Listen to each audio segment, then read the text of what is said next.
जय श्री कृष्णा। राधे राधे। जय श्री हरि। ओम नमः शिवाय। प्रिय भक्तजनों, आज बृहस्पतिवार के दिन आप बृहस्पति देव की बड़ी ही दुर्लभ कथा सुनेंगे। इस कथा को सुनने से भक्तों की सभी मनोकामनाएं भगवान बृहस्पति देव की कृपा से पूर्ण हो जाती है। तो आइए बड़े ही श्रद्धा और प्रसन्न चित्तमन से इस कथा को सुनते हैं। भारतवर्ष में एक प्रतापी अवरदानी राजा राज्य करता था। वह नित्य गरीबों और ब्राह्मणों की सहायता करता था। यह बात उसकी रानी को अच्छी नहीं लगती थी। वह ना ही गरीबों को दान देती, ना ही भगवान का पूजन करती थी और राजा को भी दान देने से मना किया करती थी। एक दिन राजा शिकार खेलने वन को गए हुए थे तो रानी महल में अकेली थी। उसी समय बृहस्पति देव साधु वेश में राजा के महल में भिक्षा के लिए गए और भिक्षा मांगी। रानी ने भिक्षा देने से इनकार किया और कहा, हे साधु महाराज, मैं तो दान पुण्य से तंग आ गई हूँ। मेरा पति सारा धन लुटाते रहते हैं। मेरी इच्छा है कि हमारा धन नष्ट हो जाए, फिर न रहेगा बांस न बाजे की बंसुरी। साधु ने कहा, देवी तुम तो बड़ी विचित्र हो। धन संतान तो सभी चाहते हैं, पुत्र और लक्ष्मी तो पापी के घर भी होने चाहिए। यदि तुम्हारे पास अधिक धन है तो भूखों को भोजन दो, प्यासों के लिए प्याऊ बनवाओ, मुसाफिरों के लिए धर्मशालाएं खुलवाओ।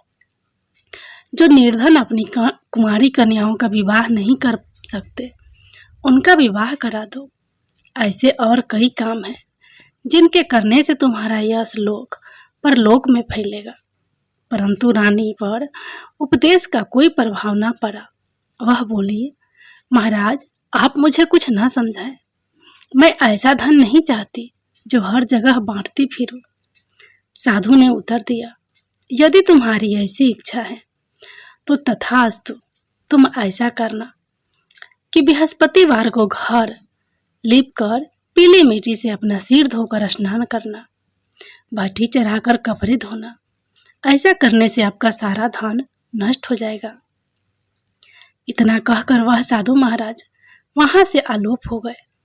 साधु के अनुसार कई बातों को पूरा करते हुए रानी को केवल 3 बृहस्पतिवार ही बीते थे कि उसकी समस्त धन संपत्ति नष्ट हो गई। भोजन के लिए राजा का परिवार तरसने लगा। तब एक दिन रानी ने राजा से बोली, एक दिन राजा ने रानी से बोला कि हे रानी, तुम यहीं रहो, मैं दूसरे देश को जाता हूँ, क्योंकि यहाँ पर सभी लोग मुझे जानते हैं। इसलिए मैं कोई छोटा कार्य नहीं कर सकता। ऐसा कहकर राजा परदेश चला गया।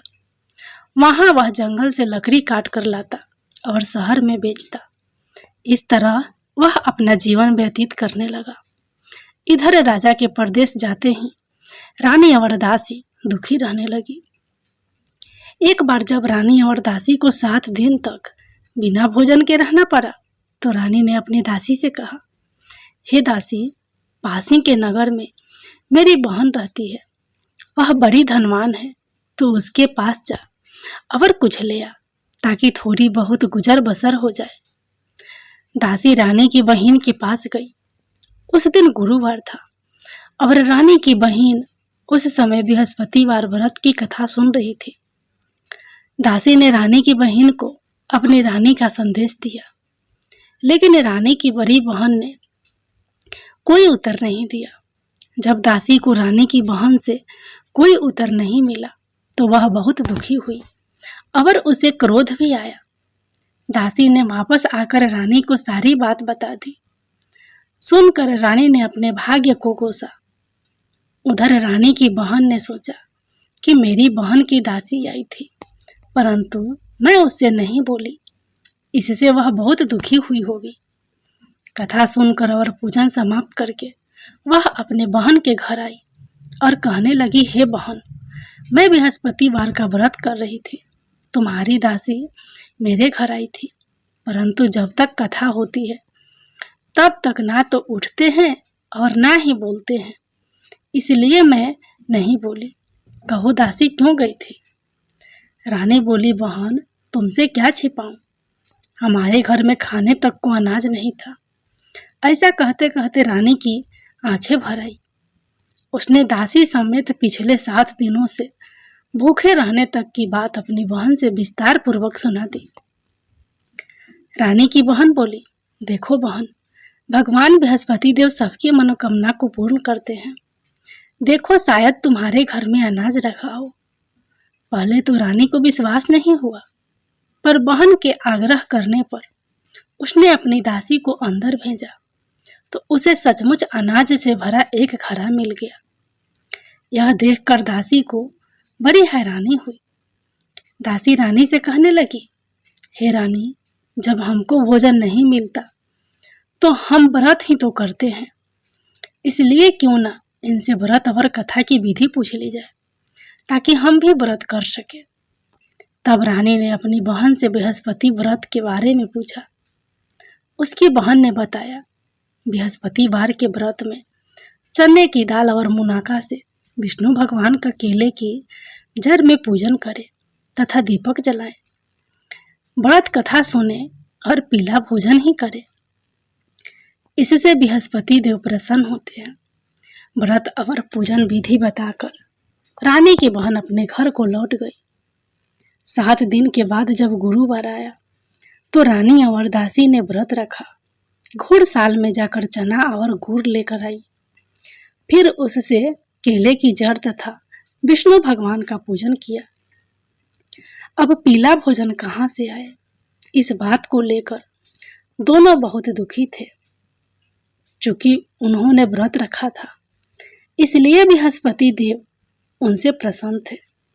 इसलिए वे एक साधारण व्यक्ति का रूप धारण कर 2 थालों में सुंदर पीला भोजन दासी को दे गए। भोजन पाकर दासी प्रसन्न हुई और फिर रानी के साथ मिलकर भोजन ग्रहण किया। उसके बाद वे सभी गुरुवार को व्रत और पूजन करने लगी। बृहस्पति भगवान की कृपा से उनके पास फिर से धन संपत्ति आ गई, परंतु रानी फिर से पहले की तरह आलस्य करने लगी।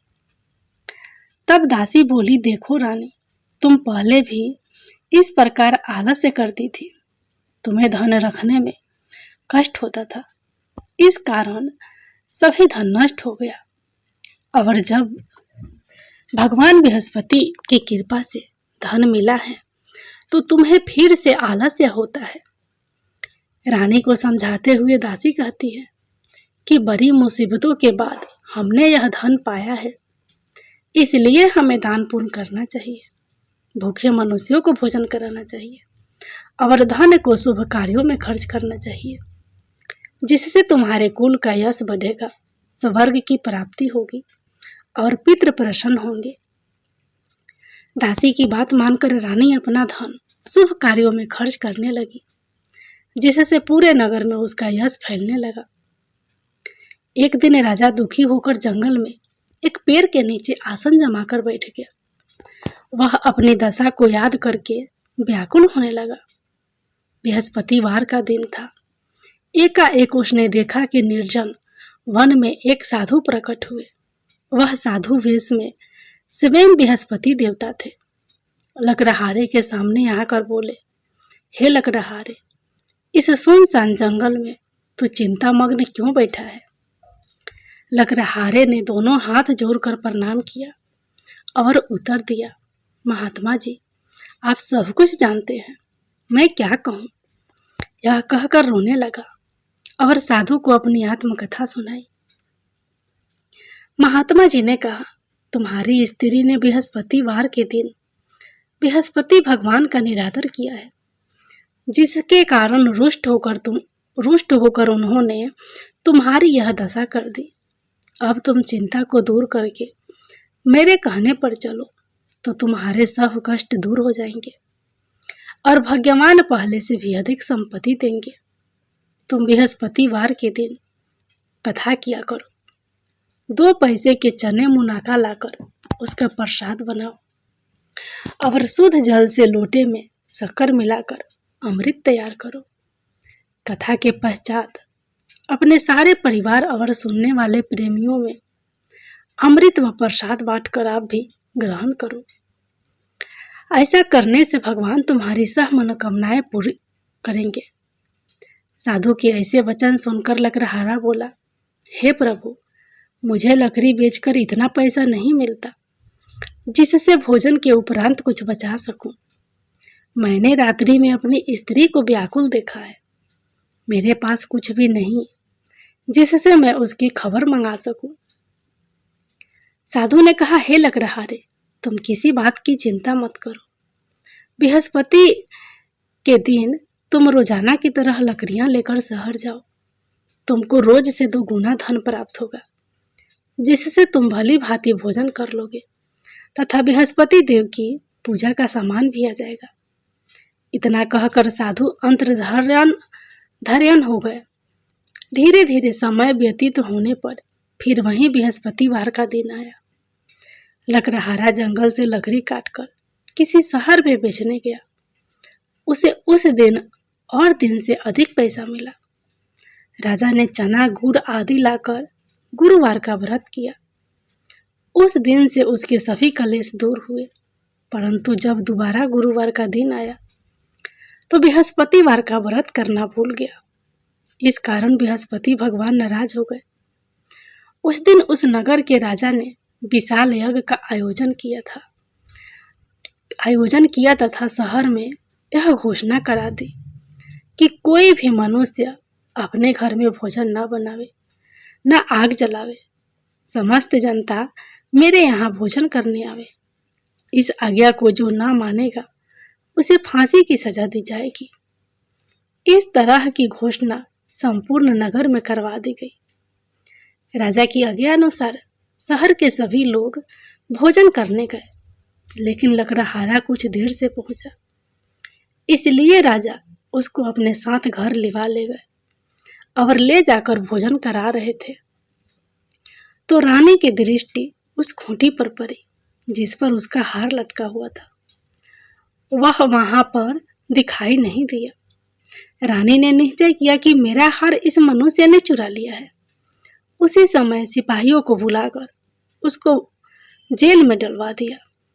जब लकड़हारा जेल में पड़ गया और बहुत दुखी होकर विचार करने लगा कि न जाने कौन से पूर्व जन्म के कर्म से मुझे यह दुख प्राप्त हुआ है, और उसी साधु को याद करने लगा जो कि जंगल में मिला था। उसी समय तत्काल बृहस्पति देव साधु के रूप में प्रकट हुए और उसकी दशा को देखकर कहने लगे, अरे मूर्ख, तूने बृहस्पति देव की कथा नहीं करी, इस कारण तुझे दुख प्राप्त हुआ है। अब चिंता मत कर।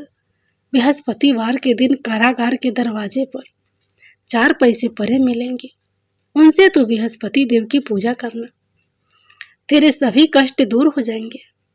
बृहस्पतिवार के दिन उसे 4 पैसे मिले। लकड़हारे ने कथा कही। उसी रात्रि को बृहस्पति देव ने उस नगर के राजा को सपने में कहा, हे राजा, तुमने जिस आदमी को कारागार में बंद कर दिया है वह आदमी निर्दोष है, वह राजा है, उसे छोड़ देना।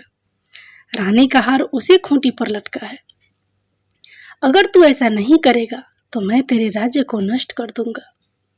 इस तरह रात्रि के सपने को देखकर राजा प्रातः काल उठा और खूंटी पर हार देखकर लकड़हारे को बुलाकर क्षमा मांगी तथा लकड़हारे को योग सुंदर वस्त्र आभूषण देकर विदा कर दिया। बृहस्पति देव की आज्ञा अनुसार लकड़हारा अपने नगर को चल दिया। राजा जब अपने नगर के निकट पहुंचा तो उसे बड़ा आश्चर्य हुआ। नगर में पहले से अधिक बाग, तालाब, कुएं तथा बहुत सी धर्मशाला, मंदिर आदि बन गई है। राजा ने पूछा, यह किसका बाग है और धर्मशाला है? तब नगर के सब लोग कहने लगे, यह सब रानी और बांदी के है। तो राजा को आश्चर्य हुआ और गुस्सा भी आया। जब रानी ने यह खबर सुनी कि राजा आ रहे हैं तो उन्होंने दासी से कहा कि हे दासी, देख, राजा हमको कितनी बुरी हालत में छोड़ गए थे। हमारी ऐसी हालत देखकर वह लौट न जाए। इसलिए तू दरवाजे पर खड़ी हो जा। आज्ञा अनुसार दासी दरवाजे पर खड़ी हो गई। राजा आए तो उन्हें अपने साथ महल में लिवा लाई। तब राजा ने क्रोध करके अपनी रानी से पूछा कि यह धन तुम्हें कैसे प्राप्त हुआ है। तब उन्होंने कहा, हमें यह सब धन बृहस्पति देव के इस व्रत के प्रभाव से प्राप्त हुआ है। राजा ने निश्चय किया कि 7 रोज बाद तो सभी बृहस्पति देव का पूजन करते हैं, परंतु मैं प्रतिदिन दिन में 3 बार कहानी तथा रोज व्रत किया करूंगा। अब हर समय राजा के दुपट्टे में चने की दाल बधी रहती तथा दिन में 3 बार कहानी कहता। एक रोज राजा ने विचार किया कि चलो अपनी बहन के यहाँ हो आवे। इस तरह निश्चय कर राजा घोड़े पर सवार हो अपनी बहन के यहाँ को चलने लगा। मार्ग में उसने देखा कि कुछ आदमी एक मुर्दे को लिए जा रहे हैं। उन्हें रोक कर राजा कहने लगा, अरे भाइयों, मेरे बृहस्पति देव की कथा सुन लो। वे बोले, लो, हमारा तो आदमी मर गया है, इसको अपनी कथा की परी है। परंतु कुछ आदमी बोले, अच्छा कहो, हम तुम्हारी कथा भी सुनेंगे। राजा ने दाल निकाली और जब कथा आधी हुई थी कि मुर्दा हिलने लग गया और जब कथा समाप्त हो गई तो राम राम करके मनुष्य उठकर खड़ा हो गया। आगे मार्ग में उसे एक किसान खेत में हल चलाता मिला। राजा ने उसे देख और उससे बोले, अरे भैया, तुम मेरी बृहस्पतिवार की कथा सुन लो। किसान बोला, जब तक मैं तेरी कथा सुनूंगा तब तक 4 हरैया जोत लूंगा। जा अपनी कथा किसी और को सुनाना। इस तरह राजा आगे चलने लगा। राजा के हटते ही बैल पछाड़ खाकर गिर गए तथा किसान के पेट में बड़ी जोर का दर्द होने लगा। उस समय उसकी माँ रोटी लेकर आई। उसने जब यह देखा तो अपने पुत्र से सब हाल पूछा और बेटे ने सभी हाल कह दिया। तो बुढ़िया दौड़ी दौड़ी उस घुड़सवार के पास गई और उससे बोली कि मैं तेरी कथा सुनूंगी, तू अपनी कथा मेरे खेत पर चलकर ही कहना। राजा ने बुढ़िया के खेत पर जाकर कथा कही, जिसके सुनते ही वह बैल उठकर खड़े हुए तथा किसान के पेट का दर्द भी बंद हो गया। राजा अपनी बहन के घर पहुंचा। बहन ने भाई की खूब मेहमानी की। दूसरे रोज प्रातः काल राजा जगा तो वह देखने लगा कि सब लोग भोजन कर रहे हैं। राजा ने अपनी बहन से कहा, ऐसा कोई मनुष्य है जिसने भोजन नहीं किया हो? मेरी बृहस्पतिवार की कथा सुन ले। बहन बोली, हे भैया, यह देश ऐसा ही है कि पहले यहाँ लोग भोजन करते हैं, बाद में अन्य काम करते हैं। अगर कोई पड़ोस में हो तो देख कर आती हूँ। वह ऐसा कहकर देखने चली गई, परंतु उसे कोई भी ऐसा व्यक्ति नहीं मिला जिसने भोजन ना किया हो। अतः वह एक कुम्हार के घर गई जिसका लड़का बीमार था। उसे मालूम हुआ कि उसके यहाँ 3 रोज से किसी ने भोजन नहीं किया है। रानी ने अपने भाई की कथा सुनने के लिए कुम्हार से कहा। वह तैयार हो गया। राजा ने जाकर बृहस्पतिवार की कथा कही, जिसको सुनकर उसका लड़का ठीक हो गया। अब तो राजा की प्रशंसा होने लगी। एक रोज राजा ने अपनी बहन से कहा कि हे बहन, हम अपने घर को जाएंगे, तुम भी तैयार हो जाओ। राजा की बहन ने अपनी सास से कहा। सास ने कहा, हाँ चली जा, परंतु अपने लड़कों को मत ले जाना, क्योंकि तेरे भाई के कोई औलाद नहीं है। बहन ने अपने भैया से कहा, हे भैया, मैं तो चलूंगी, पर कोई बालक नहीं जाएगा। राजा बोला, जब कोई बालक नहीं जाएगा तब तुम ही क्या करोगी जाकर? बड़े दुखी मन से राजा अपने नगर को लौट आया।